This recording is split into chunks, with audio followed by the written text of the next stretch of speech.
রাসূল আকরাম সাল্লাল্লাহু আলাইহি ওয়াসাল্লাম যখন গাছের নিচে শুয়ে পড়ছে আরাম করার জন্য, দূর থেকে একজন কাফের দেখতেছে রাসূল সাল্লাল্লাহু আলাইহি ওয়াসাল্লাম নিদ্রায় চলে গেছে। কাফের এটা দেখে সুযোগ মনে করলো, সুবর্ণ সুযোগ মনে করে কাফের রাসূলের পাশে চলে আসলো যে এই মুহাম্মদকে হত্যা করার জন্য উতবা, সাইবা, আবু জাহেল কত পুরস্কারের ঘোষণা দিয়েছে, কিন্তু এই পুরস্কারের অধিকারী আমরা হইতে পারি নাই। আজকে এত সুন্দর সুযোগ আমাদের নিকটবর্তী হয়ে গেছে, এই সুযোগটা কোনোভাবেই হাতছাড়া করা যাবে না। কোনোভাবেই কি করা যাবে না? হাতছাড়া করা যাবে না। এত সুন্দর একটা সুযোগ পাইছি যে রাসূল সাল্লাল্লাহু আলাইহি ওয়াসাল্লাম গাছের নিচে শুয়ে রয়েছে, আর সাথেই পাশেই রেখে দিছে নাঙ্গা তরবারি, খোলা তরবারি রেখে দিছে। তো এটাই সুযোগ, সুবর্ণ সুযোগ এটাই।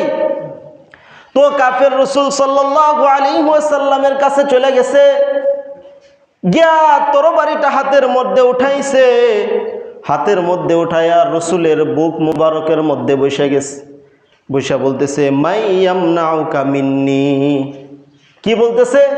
মাই ইয়ামনাউকা মিন্নি, ও মুহাম্মদ আজকে আমার হাত থেকে তোমাকে কে বাঁচাবে? পয়গম্বর আরবি সাল্লাল্লাহু আলাইহি ওয়াসাল্লাম বলতেছে আল্লাহ। কি বলতেছে? আল্লাহ, আমার আল্লাহ আমাকে বাঁচাবে। আবার কাফের বলতেছে মাই ইয়ামনাউকা মিন্নি ইয়া মুহাম্মদ, আজকে আমার হাত থেকে তোমাকে কে রক্ষা করবে? পয়গম্বর আরবি সাল্লাল্লাহু আলাইহি ওয়াসাল্লাম বলে মাই ইয়ামনাউকা মিন্নি। পয়গম্বর আরবি সাল্লাল্লাহু আলাইহি ওয়াসাল্লাম আবার বলতেছে আল্লাহ। এভাবে তিনবার যখন বলছে, কাফেরের মধ্যে আল্লাহ নামের স্লোগান শুনা তার শরীরের মধ্যে কম্পন শুরু হয়ে গেছে। কাফেরের হাত কাঁপতে কাঁপতে তার হাত থেকে তরবারিটা মাটির মধ্যে পড়ে গেছে। রাসূল সাল্লাল্লাহু আলাইহি ওয়াসাল্লাম সাথে সাথে তরবারিটা হাতের মধ্যে নিয়ে তার বুকের মধ্যে বসে গেছে। বৈশা বলতেছে এবার তোমাকে আমার হাত থেকে কে বাঁচাবে? এবার কাফের বলে ও মুহাম্মদ, ও পয়গম্বর, আপনার ব্যাপারে তো আমরা শুনছি আপনি নাকি অনেক দয়ালু। সুবহানাল্লাহ, আপনি নাকি অনেক দয়ালু। আপনি তো আমাকে কষ্ট দিবেন, আমাকে মেরে ফেলবেন, এটা আমি বিশ্বাস করতে পারি না। আপনি আমাকে মারবেন, আপনি আমাকে হত্যা করবেন, এটা আমি বিশ্বাস করতে পারতেছি না। ও মুহাম্মদ, আপনার ব্যাপারে আমি শুনছি আপনি অনেক দয়ালু, আপনি মানুষকে সহযোগিতা করেন, মানুষকে কষ্ট দেন না। ও মুহাম্মদ, আপনি যদি আজকে আমাকে ছেড়ে দেন, আমাকে যদি আজকে আপনি বাঁচাইয়া দেন, আমি চিরকৃতজ্ঞ থাকবো আপনার কাছে। পয়গম্বর আরবি সাল্লাল্লাহু আলাইহি ওয়াসাল্লাম বলে যে কাফের শুনো, আল্লাহ তাআলা আমাকে দুনিয়ার জমিনে প্রেরণ করছে মানুষকে হত্যা করার জন্য নয়। কি বলতেছে? আল্লাহ আমাকে দুনিয়ার জমিনে প্রেরণ করছে মানুষকে হত্যা করার জন্য নয়। আল্লাহ রব্বুল আলামিন আমাকে দুনিয়ার জমিনে প্রেরণ করছে আল্লাহ ভুলা মানুষগুলা আল্লাহ তাআলার সাথে মিলিয়ে দেওয়ার জন্য। সুবহানাল্লাহ, আমাকে আল্লাহ তাআলা পাঠাইছেন ওয়া মা আরসালনাকা ইল্লা রাহমাতাল লিল আলামিন। আল্লাহ রব্বুল আলামিন বলে ওগো পয়গম্বর, আপনাকে আমি দুনিয়াবাসীর জন্য রহমত স্বরূপ বানাইলাম। আল্লাহ তাআলার নবী প্যারা হাবিব আমার আপনার মুহাম্মদুর রাসূলুল্লাহ সাল্লাল্লাহু আলাইহি ওয়াসাল্লাম শুধুই মাত্র মানুষের জন্য রহমত বানান নাই, আল্লাহ রব্বুল আলামিন আসমানের জন্য রহমত বানাইছেন, সাথে সাথে জমিনের জন্য রহমত বানাইছেন। গাছের জন্য যেরকম রহমত, মাছের জন্য পয়গম্বর রহমত। সে যখন বলছে আপনি মারতে পারেন না, পয়গম্বর আরবি সাল্লাল্লাহু আলাইহি ওয়াসাল্লাম তাকে ছেড়ে দিয়েছে। এবার তিনি বলতেছে ও মুহাম্মদ, দুনিয়ার কোনো মানুষের সাথে যদি আমি এরকম আচরণ করতাম, দুনিয়ার কোনো মানুষের সাথে যদি এরকম আচরণ করতাম, তাহলে পাল্টা আঘাত বাংলাদেশে আমাকে অবশ্যই কতল করে দিত, সে আমাকে মেরে ফেলতো।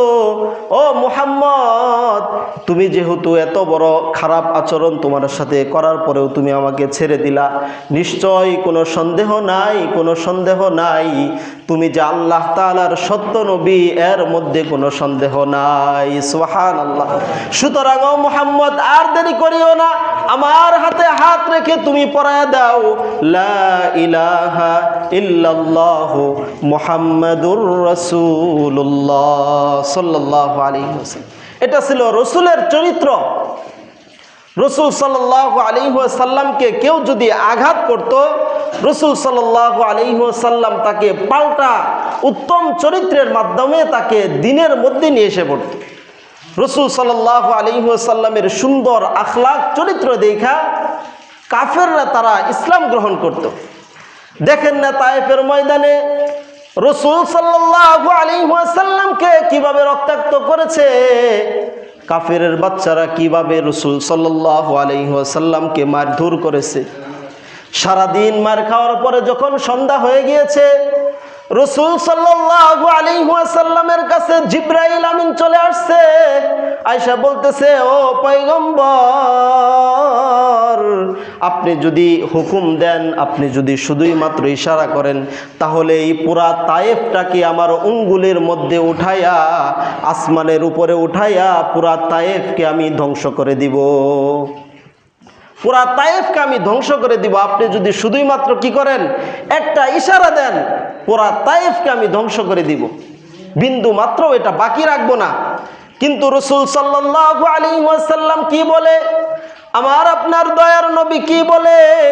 রসুল সাল্লাল্লাহু আলাইহি ওয়াসাল্লাম বলে, ও ভাই জিবরাইল, তুমি যদি তায়েফবাসীকে হত্যা করে ফেলো, মেরে ফেলো, তায়েফবাসীকে যদি ধ্বংস করে দাও, তাহলে আমি আল্লাহ তাআলা যেই দ্বীনের দায়িত্ব, যেই দ্বীন আমাকে দিয়ে আল্লাহ তাআলা দুনিয়ার জমিনে প্রেরণ করছেন, এই দ্বীন আমি কার কাছে পৌঁছায় দিব? দেখেন, এত কষ্ট দিছে রসুল সাল্লাল্লাহু আলাইহি ওয়াসাল্লামকে।